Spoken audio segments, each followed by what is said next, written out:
Do you write in English? Do you write emails in English? Do you write business emails in English? You do? Great, because today we're going to look at the top 10 tips for writing an awesome killer business emails.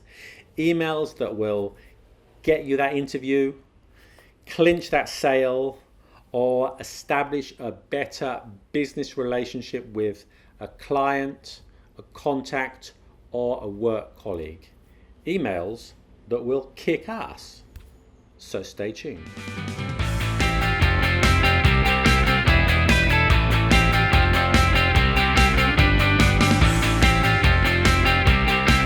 Hello and welcome to Let Them Talk, the channel that goes deeper in explaining everything about the English language. And today we've got the top 10 tips for writing an awesome business email, plus a bonus tip at the end, so stay tuned for that. Now, when it comes to writing business emails, you need to get it right on many different levels, okay? The English language, the grammar, of course, but also the style of writing. And then there is the structure of the message itself, the words you choose, and this even touches on psychology too. There are also some cultural considerations about the way that we write emails in the English-speaking world that may be different to the way they're written elsewhere. And finally, the formatting of a business email. It's got to look great as well as sound great. So we're going to cover all of these today so that you get that email really perfect. When emails first started being used for mass business communication, they were seen as an informal, sometimes an inferior alternative to written letters. At the beginning, if you wanted to send something important, you sent it by letter or with a stamp. It started with "Dear Sir" or "Dear Madam" or whatever, and it ended with a "Yours faithfully" or "Yours sincerely." Emails were just a geek thing, a useful tool for sending around the office, but not much more. But today, email is used for everything, formal and informal. Everything has changed, but email has kept this informality to this day. Now, there are exceptions, such as if you're applying for a job or you're writing something that might be used in a court of law. So be careful about that. But generally, emails are structured informally, much more informally compared to a letter. Okay, so now let's get on to the tips. In most cases, I stress in most cases, it's okay to use the first name in business communication. Okay, if someone has sent you an email which includes his or her first name at the bottom, then you should use it. It's polite to do so. Avoid using the surname. It sounds too formal, okay? And it makes a distance between the writer and the reader. It's okay to use the first name. Likewise, at the end of your message, sign off with your first name, okay? If you're writing to somebody, then start the message with "Hello John," "Hello Jane," "Good afternoon Jenny," okay? Not just "hello" space, okay? If you have their name and you don't write it after "hello," it seems a bit rude, unless of course you have multiple recipients. If you've already exchanged emails with that person, then it's okay to write without any hello, okay? Just get straight into it. That's okay, but don't leave a blank hello, okay? That's rude.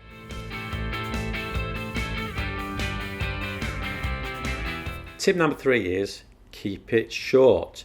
People are busy. The average office worker receives dozens of emails every day. So don't say, how are you? People often don't have time to answer this question. Just say, I hope you're fine, and then just get to the point politely and in a friendly way, and then leave. Don't linger. Okay?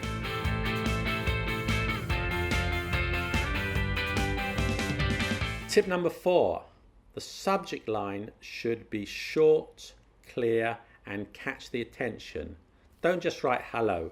Make sure it gives the reader a taste of what to expect in the email. For example, if you're applying for a new job, then the subject line could be job application, senior software engineer with 5 years experience. And if you're writing a more marketing-based email, then a good thing to do is to write a subject line that touches the curiosity of the reader. For example, this new app will turn the property market on its head. If you work in the property field, you're probably going to read that one. Okay, now we'll move on to some tips about the English language. And these tips can equally apply to native speakers of English who also make these kind of mistakes. Okay? Go through your email and remove the word very, and you'll see it makes no difference. In fact, it enhances the text. If you use very too much, the email loses its emphasis. For example, it was a very nice day and I was very happy to meet you last week and I enjoyed the talk very much. Yeah.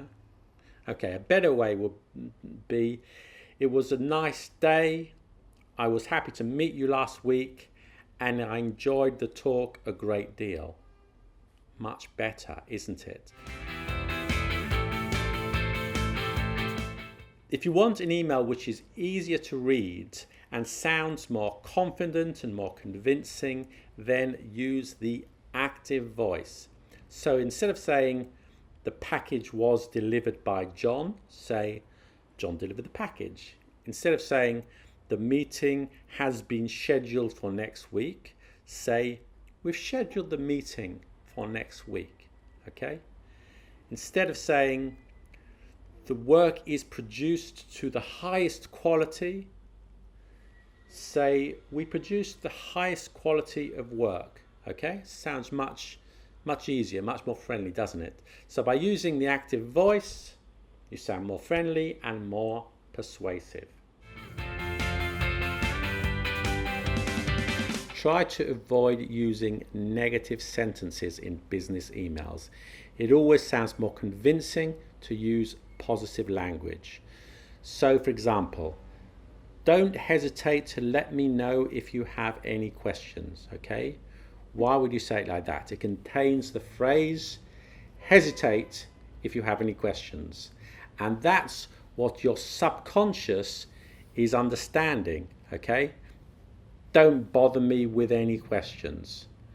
A better sentence would be, do let me know if you have any questions, okay?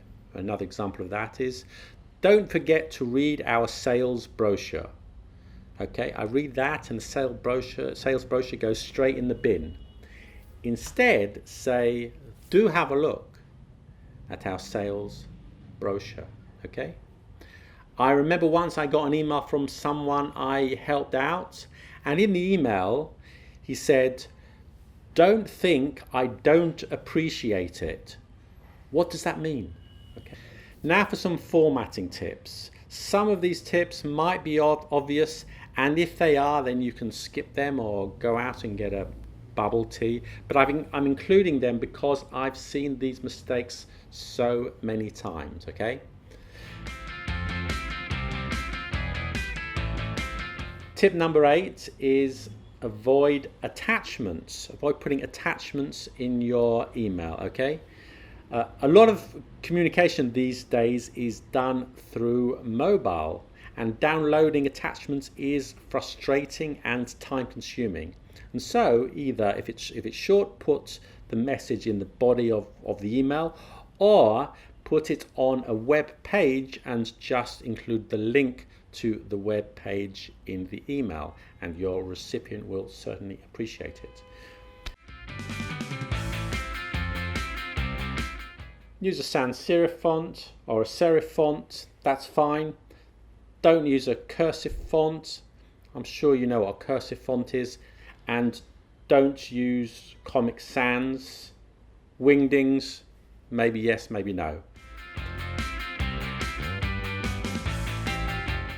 Tip number 10 is never use emoji. I repeat that, never use emoji in a business email unless you're 11 years old, okay? I'd love to meet you for an interview. Smiley face, that's going straight in the bin. And yes, I have seen that. So with your friends, that's fine, but keep emojis out of business communication, okay?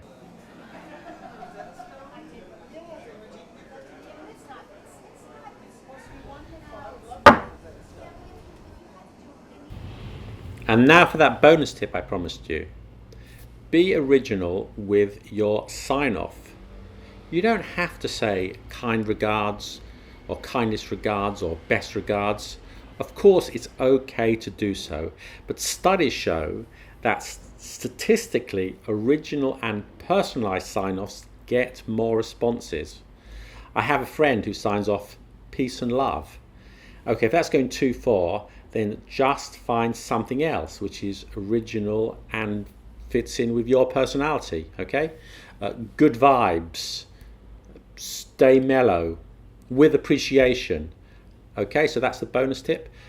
Show your personality with an original sign-off. Okay, there you are. I hope you found those tips useful. And if you have any business tips, business email tips of your own, then leave them in the comments. I'd love to hear them. And thank you for watching.